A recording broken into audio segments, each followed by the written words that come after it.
ಹೊರಗಡೆ ಹೋಗಿ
ಅವರು ಕೆಪಿಸಿಸಿ ಪ್ರಧಾನ ಕಾರ್ಯದರ್ಶಿಗಳು ಬೆಂಗಳೂರು ಕಾರ್ಯಕ್ರಮದ ಅಧ್ಯಕ್ಷತೆಯನ್ನು ವಹಿಸಿರುವ ಅರ್ಜುನ್ ಗೋಡ್ಸಂಗಿ ಸರ್ ಅವರು ಪುಸ್ತಕ ಲೋಕಾರ್ಪಣೆಯನ್ನು ನೆರವೇರಿಸಲು ಆಗಮಿಸಿರ್ತಕ್ಕಂಥ ಖ್ಯಾತ ಕವಿಗಳಾದ ಮುಂಡಾಕು ಚಿನ್ನಸ್ವಾಮಿ ಸರ್ ಅವರು ಸಾಂಸ್ಕೃತಿಕ ರಾಜಕಾರಣ ಕುರಿತು ಮಾತನಾಡಲು ಆಗಮಿಸಿರ್ತಕ್ಕಂಥ ಸಂಸ್ಕೃತಿ ಚಿಂತಕರು ಮತ್ತು ಪತ್ರಕರ್ತರು ಆದಂಥ ಶಿವಸುಂದರ್ ಸರ್ ಅವರು ಹಾಗೂ ನಮ್ಮ ಮಹಾರಾಜ ಕಾಲೇಜಿನ ಪ್ರಾಧ್ಯಾಪಕರಾದಂಥ ವಿಜಯಲಕ್ಷ್ಮಿ ಮಾನಾಪುರ ಮೇಡಮ್ ಅವರು ಹಾಗೂ ನಮ್ಮೆಲ್ಲರ ಪ್ರೀತಿಯ ಅಣ್ಣ ಪುರುಷೋತ್ತಮಣ್ಣ ಅವರು ಕೂಡ ಕಾರ್ಯಕ್ರಮಕ್ಕೆ ಆಗಮಿಸಬೇಕು ಹಾಗೂ ಸನ್ಮಾನ್ಯ ಶ್ರೀ ಯೋಗೇಶ್ವರ ಬಿ ಅವರು ಕಾರ್ಯಕ್ರಮಕ್ಕೆ ಆಗಮಿಸಬೇಕು ಹಾಗೂ ವಿಭಾಗೀಯ ಸಂಯೋಜಕರಾದಂಥ ಡಾಕ್ಟರ್ ಚಂದ್ರಗುಪ್ತ ಅವರು ಹಾಗೂ ಡಾಕ್ಟರ್ ರಂಗಸ್ವಾಮಿ ಜಿಲ್ಲಾಧ್ಯಕ್ಷರಾದಂಥ ಡಾಕ್ಟರ್ ರಂಗಸ್ವಾಮಿ ಕಾಲುಗುಂಡಿ ಅವರು ಪುಸ್ತಕ ಪ್ರಶಸ್ತಿಗಳನ್ನು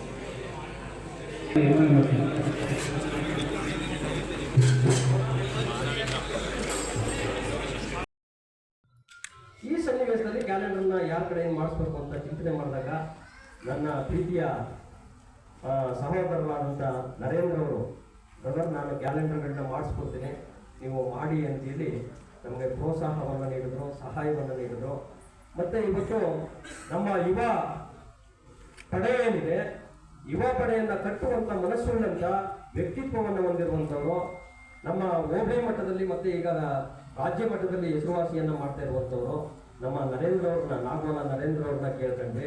ಅವ್ರನ್ನ ನೀವೇ ಕ್ಯಾಲೆಂಡರ್ ಮಾಡಿಸ್ಕೊಟ್ಟಿದ್ರಿ, ನಿಮ್ಮ ಕೈಯಲ್ಲೇ ಇದು ಬಿಡುಗಡೆ ಆಗಬೇಕು, ನೀವು ಈ ಕಾರ್ಯಕ್ರಮಕ್ಕೆ ಭಾಗವಹಿಸಬೇಕು ಅಂತ ಕೇಳ್ಕೊಂಡಾಗ ಅವರು ಕೂಡ ಒಪ್ಪಿ ನಮಗೆ ಕ್ಯಾಲೆಂಡರ್ಗಳನ್ನ ಮಾಡಿಸಿ ಇವತ್ತು ಬಿಡುಗಡೆಗೆ ಆಗಮಿಸಿದ್ದಾರೆ. ಅವರು ಕೂಡ ಪ್ರೀತಿಪೂರ್ವಕವಾದಂಥ ಸ್ವಾಗತ. ಬಂಧುಗಳೇ, ನಮಗೆ ಇವತ್ತು ವಿಶ್ವವಿದ್ಯಾನಿಲಯದಲ್ಲಿ ನಾವು ಈಗ ನಾನು ಕೂಡ ಮೈಕ್ನಲ್ಲಿ ಮಾತಾಡ್ತಾ ಇದ್ದೀನಿ ಅಥವಾ ನಾವು ಅಭಿಯಾನವನ್ನು ಹಮ್ಮಿಕೊಂಡಾಗ ನನಗೆ ಒಬ್ಬ ವ್ಯಕ್ತಿ ಈ ಸಮಾಜಕ್ಕೆ ಎಷ್ಟು ಮಾದರಿ ಎನ್ನುವಂಥದ್ದು ಅರ್ಥ ಆಯಿತು. ಒಬ್ಬರು ಕೆಂಪಯ್ಯ ಅಂತೇಳಿ, ಕೆಂಪಯ್ಯ ಅನ್ನುವಂಥವ್ರು ಬಾಬಾ ಸಾಹೇಬ್ ಅಂಬೇಡ್ಕರ್ ಅವರ ಪ್ರತಿಮೆಯನ್ನು ನಿರ್ಮಾಣ ಮಾಡಿದ್ದಾರೆ. ನಾವೆಲ್ಲ ಒಂದು ಪ್ರತಿಮೆಯನ್ನು ನಿರ್ಮಾಣ ಮಾಡಬೇಕು, ಏನಾದ್ರು ಒಂದು ಅಂಬೇಡ್ಕರ್ ಅವ್ರದ್ದು ಏನೇ ಒಂದು ಭವನವನ್ನು ನಿರ್ಮಾಣ ಮಾಡಬೇಕು ಅಂತಂದ್ರೆ ನಾವು ಅತಿಥಿಗಳನ್ನ ಹುಡಿಕೊಂಡು ಹೋಗ್ತೀವಿ, ಅವರಿಂದ ಸಹಾಯಧನವನ್ನು ಪಡ್ಕೊಳ್ತೀವಿ, ಮಾಡ್ತೀವಿ. ಆದರೆ ಆ ಕೆಂಪಯ್ಯ ಅನ್ನುವಂಥವ್ರು ಇದಾರಲ್ಲ, ಅವರು ತಮ್ಮ ಕುರಿಗಳನ್ನ ಮಾರಿ ತಾವೇ ಆ ಪ್ರತಿಮೆಯನ್ನ ನಿರ್ಮಾಣ ಮಾಡಿ ಉದ್ಘಾಟನೆಯನ್ನ ಮಾಡಿದರೆ ಅಂಥವ್ರನ್ನ ನಾವು ಈ ಪ್ರಶಸ್ತಿಗಳಿಗೆ ಗುರುತಿಸಬೇಕು. ಅವ್ರಿಗೆ ಜ್ಯೋತಿ ಬಾಪುಲೆ ಅಂತನ್ನುವಂಥವ್ರ ಪ್ರಶಸ್ತಿಯನ್ನ ನೀಡಬೇಕು. ಅಂತಹ ಯಾರು ಎಲೆಮರಕಾಯಾಗಿ ಉಳಿದಿರ್ತಂತಾರೋ ಆ ರೀತಿ ಮಾದರಿ ವ್ಯಕ್ತಿಗಳನ್ನ ಗುರುತಿಸಿ ಈ ಪ್ರಶಸ್ತಿಗಳನ್ನ ಕೊಡಬೇಕು ಅನ್ನುವಂಥ ಉದ್ದೇಶದಿಂದ ಈ ರೀತಿ ಹಲವಾರು ರೀತಿ ಮಾದರಿ ವ್ಯಕ್ತಿಗಳನ್ನ ನಾವು ಇಲ್ಲಿರ್ತಕ್ಕಂಥ ಸಭಿಕರಲ್ಲಿ ಕಾಣ್ತೀವಿ. ಇಲ್ಲಿ ಹೆಚ್ಚಿನ ರೀತಿಯಲ್ಲಿ ಶಿಕ್ಷಕರೇ ಭಾಗವಹಿಸಿದ್ದಾರೆ. ಇವ್ರಿಗೆಲ್ಲ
ಒಂದು ಕೇಸ್ ಬಿಟ್ಟು ಎದುರು ಕಡೆ ಎಲ್ಲೋದು ಗೊತ್ತಾಗಿಲ್ಲ. ನನಗೆ ಇವತ್ತು ಎರಡನೇ ಕಡೆ ಸಿಗ್ತಾ ಇದೆ. ನೀನು ನಾವಿದೀವಿ ಕಡೆಯ ಎಲ್ಲ ಥರದ ನೀನು ಮಾಡಬಾರ್ದು, ಮಾಡ್ತಾ ಇಲ್ಲ. ನೀನು ಸಮಾಜದ ಸತ್ಯತೆಯನ್ನ, ಈ ದೇಶದಲ್ಲಿರ್ತಕ್ಕಂಥ ಅನೈತಿಕ ಚಟುವಟಿಕೆಯನ್ನ, ಶೋಷಣೆ ಮಾಡ್ತಾ ಇರ್ತಕ್ಕಂಥವ್ರನ್ನ, ದಲಿತರನ್ನ ನಿಂದಿಸ್ತಕ್ಕಂಥವ್ರನ್ನ, ಬಾಬಾ ಸಾಹೇಬ್ ಅಂಬೇಡ್ಕರ್ ಸಂವಿಧಾನವನ್ನು ವಿರೋಧ ಮಾಡ್ತಕ್ಕಂಥವ್ರನ್ನ ಮತ್ತು ಪ್ರಜಾಪ್ರಭುತ್ವವನ್ನ ನಾಶ ಮಾಡ್ತಕ್ಕಂಥವ್ರ ಬಗ್ಗೆ ಎಲ್ಲಿ ಬೇಕಾದ್ರೂ ಮಾತಾಡ್ಬೋದು. ಹಳ್ಳಿಯಿಂದ ದಿಲ್ಲಿ ತನಕನೂ ಕೂಡ ಯಾರ ಬಳಿ ಇಲ್ಲದೆ ನಿರ್ಭಯವಾಗಿ ಮಾತನಾಡ್ತಕ್ಕಂಥ ಯಾರಿಗೆ ಅಂದರೆ ಅದು ಅಂಬೇಡ್ಕರ್ ಅನುಯಾಯಿಗಳು ಮಾತ್ರ, ಕಷ್ಟ ಅನುಯಾಯಿಗಳು ಮಾತ್ರ. ಅದು ಈ ಕಾಟಾಚಾರ ವಿದ್ಯಾವಂತರಿಗೆ, ಸಂಶೋಧಕರಿಗೆ ಮತ್ತು ಅಧ್ಯಾಪಕರಿಗೆ ಅವ್ರು ಹೊಟ್ಟೆ ಪಾಡಾಗಿ ಶಿಕ್ಷಣವನ್ನು ಮಾಡ್ಕೊಂಡಿರ್ತಕ್ಕಂಥವ್ರು. ಅವ್ರು ಯಾರು ಕೂಡ ಅಂಬೇಡ್ಕರ್ ರೈಟ್ಸ್ ಅಲ್ಲ, ಅವ್ರು ಯಾರು ಕೂಡ ಅಂಬೇಡ್ಕರ್ ಅವರ ಫಲಾನುಭವಿಗಳು.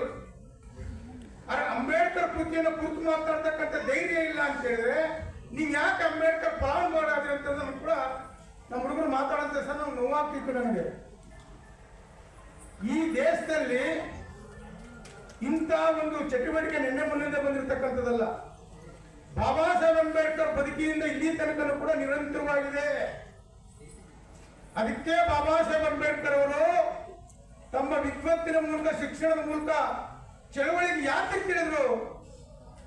ಅವ್ರಿಗಿಂತೂ ವಿದ್ಯಾವಂತರಿದ್ದೀರಾ, ಅವ್ರಿಗಿಂತೂ ಬುದ್ಧಿವಂತರಿದ್ದೀರಾ, ಅವ್ರಿಗಿಂತೂ ಸಾಹಿತ್ಯ ಇದ್ದೀರಾ, ಅವ್ರಿಗಿಂತ ಹೋರಾಟದ ಒಂದು ಧೈರ್ಯ ಶಕ್ತಿ ನಿಮಗಿದೆಯಾ? ಅಂಬೇಡ್ಕರ್ ವಿರೋಧನೆ ಮಾಡ್ಕೊಂಡು ಬರ್ತಾ ಇದೆ RSS. 3 ವರ್ಷದಿಂದ ನಿರಂತರವಾಗಿ ಅಂಬೇಡ್ಕರ್ ಬಗ್ಗೆ ದಾಳಿ ಮಾಡ್ತಾ ಇದೆ. ಅಂಬೇಡ್ಕರ್ ಬದುಕಿದ್ದಂತ ಸಂದರ್ಭದಲ್ಲೂ ಕೂಡ ದಾಳಿ ಮಾಡಿದ್ದಾರೆ. ಅಂಬೇಡ್ಕರ್ನ ಒಂದು ಕೂದಲು ಕೂಡ ಅಲ್ಲಾಡ್ಲಿಕ್ಕಾಗಲಿಲ್ಲ. ಇವತ್ತು ನಾವು ಅಂಬೇಡ್ಕರ್ ಹೆಸರಿನಲ್ಲಿ ವಿದ್ಯೆಯನ್ನ ಕಲಿತು ಉದ್ಯೋಗನ ಪಡೆದು ರಾಜಕಾರಣ ಪಡೆದಂತವರು ನಾವು ಲಕ್ಷಾಂತರ ಜನ ಅಂಬೇಡ್ಕರ್ ಹತ್ರ ಹುಡ್ತಾರೆ ಅಂತಕ್ಕಂಥ ನಿರೀಕ್ಷೆ ಬಾಬಾ ಸಾಹೇಬ್ ಹೇಳಿದ್ರು. ನಿಮ್ಮನ್ನ ಏಳಿ ಆಗ್ಬೇಕು ಅಂತ ಹೇಳಿಲ್ಲ ಬಾಬಾ ಸಾಹೇಬ್ ಅಂಬೇಡ್ಕರ್ ಅವರು. ಇವತ್ತು ನಮ್ಮ ಮೀಸಲಾತಿ ಬಹಳ ದೊಡ್ಡ ವರಿಯಾಗಿ ಕಾಣ್ತಾ ಇತ್ತು ಈ ಕೇಂದ್ರದಲ್ಲಿ, ರಾಜ್ಯದಲ್ಲಿ.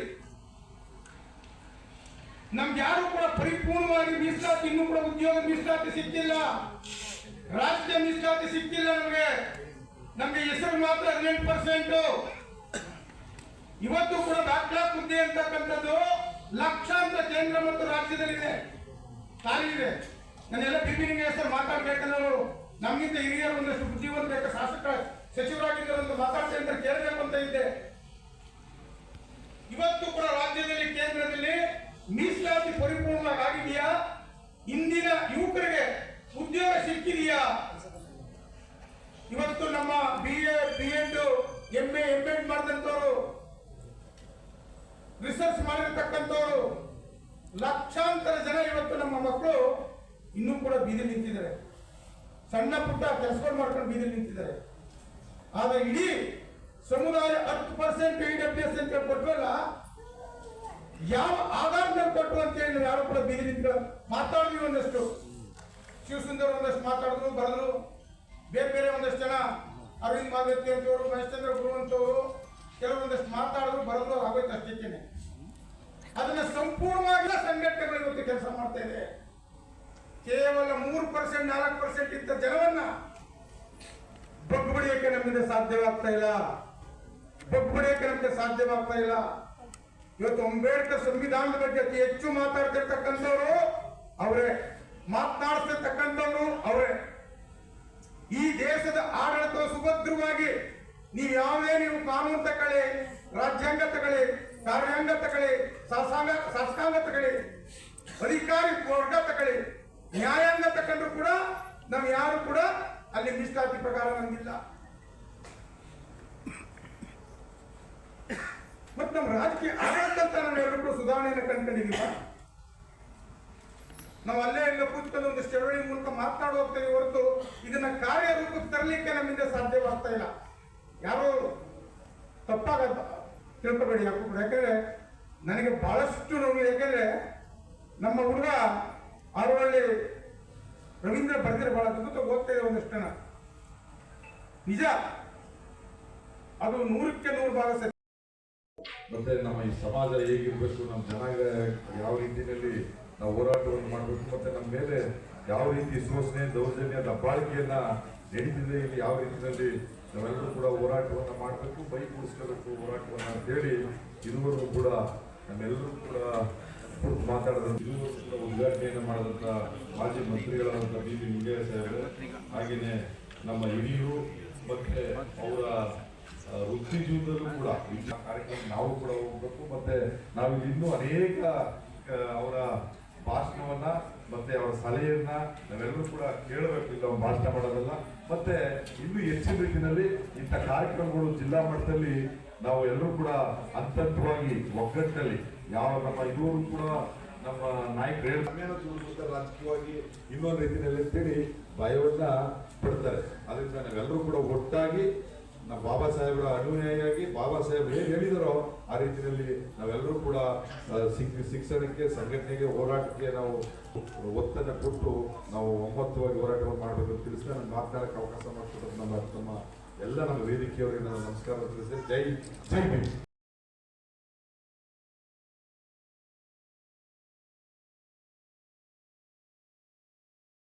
ಪ್ರಸಿದ್ಧಿಯನ್ನು ಪಡೆದುಕೊಂಡಿರ್ತಕ್ಕಂಥ ಶ್ರೀಯುತ ಕೆಂಪಯ್ಯ ಅವರು ದಯಮಾಡಿ ವೇದಿಕೆಗೆ ಆಗಮಿಸಬೇಕು. ಅವರಿಗೆ ಈಗ ಪ್ರಶಸ್ತಿ ಪ್ರದಾನ ಕಾರ್ಯಕ್ರಮ ಇರುತ್ತೆ. ದಯಮಾಡಿ ಅವರು ವೇದಿಕೆಗೆ ಆಗಮಿಸಬೇಕು ಅಂತ ಹೇಳಿ ಅವರ ವಿದ್ಯಾರ್ಥಿಗಳು ಇಲ್ಲಿ ನಡೆಯತಕ್ಕಂಥ ಎಲ್ಲರೂ ಕೂಡ ಅವರಿಗೆ ಚಪ್ಪಾಳೆಯ ಮೂಲಕ ಅವರನ್ನ ವೇದಿಕೆಗೆ ಬರಮಾಡಿಕೊಳ್ಳೋಣ. ಇವರು ನಮ್ಮೆಲ್ಲರ ಮಾದರಿ ಅಂತಲೇ ಹೇಳ್ಬೋದು. ತಮ್ಮ ಸ್ವಂತ ಹಣದಿಂದ ಅಂಬೇಡ್ಕರ್ ಅವರ ಪ್ರತಿಮೆಯನ್ನು ನಿರ್ಮಿಸಿರ್ತಕ್ಕಂಥದ್ದು ನಮ್ಮೆಲ್ಲರ ಇದಕ್ಕೆ ನಾವೆಲ್ಲರೂ ಕೂಡ ಒಬ್ಬ ರಂಗಾಪಿ ವರ್ಗದಿಂದ ಬಂದಿರತಕ್ಕಂಥ ಇವರು ತಮ್ಮ ಸ್ವಂತ ಹಣದಿಂದ ಬಾಬಾ ಸಾಹೇಬ್ ಅಂಬೇಡ್ಕರ್ ಅವರ ಒಂದು ಪುತ್ಥಳಿಯನ್ನೇ ನಿರ್ಮಾಣ ಮಾಡಿದಂತ ಎಲ್ಲರೂ ಕೂಡ ಜೋರಾದ ಮತ್ತೊಮ್ಮೆ ಅವರಿಗೆ ಜೋರಾದ ಸಹಾಯಗಳಿಂದ ಅವರನ್ನು ಗೌರವಿಸುವಂತ ವೇದಿಕೆಯಲ್ಲಿರುವ ಗಣ್ಯರಿಂದ ಪ್ರಶಸ್ತಿ ಪ್ರದಾನ.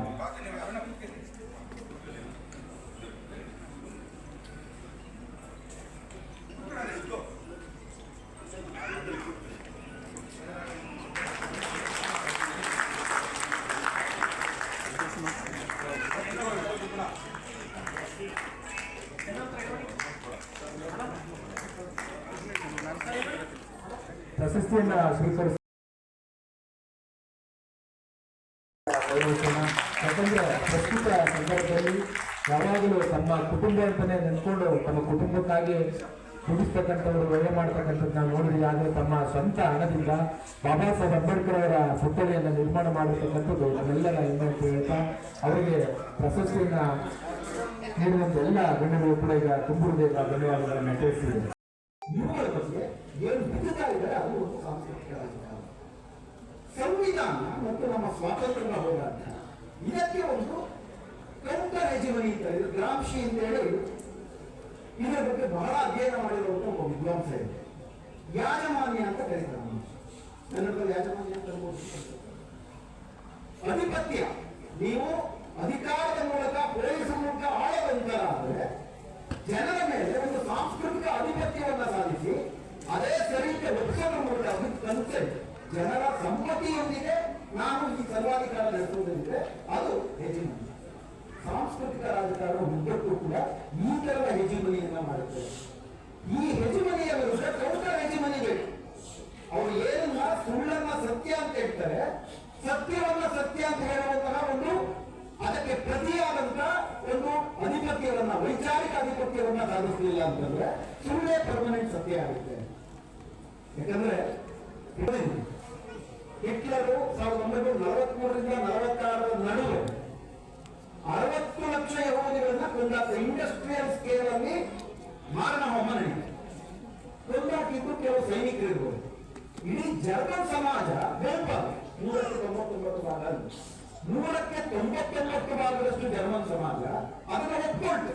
ಹೌದು, ಮಾಡೋದು ಸರಿ, ಯಾವುದು ತಪ್ಪು ಅನ್ನುವಂಥದ್ದು ಹೇಳೋದ್ರ ನಿರಂತರವಾಗಿ ನಡ್ಕೊಂಡು 1947ರ ಸ್ವಾತಂತ್ರ್ಯವಾಗಿರಲಿ, 1950ರ ಜನವರಿ 26ರ ಸಂವಿಧಾನ ಆಗಿರಲಿ, ಈ ಒಂದು ಪ್ರಧಾನ ಧಾರೆ ಅಧಿಪತ್ಯದ ರಾಜಕಾರಣ ಏನಿತ್ತು ಅದರ ವಿರುದ್ಧ ಯಶಸ್ವಿಯಾದ ಸಾಂಸ್ಕೃತಿಕ ಆಗುವ ಪ್ರಶ್ನೆ 75 ವರ್ಷದ ನಂತರ ನಾನು ಕೇಳಿದೆ. ಆರೋಗ್ಯ ರವೀಂದ್ರ ಅವರು ತುಂಬಾ ಮುಖ್ಯವಾಗಿ ಅವರ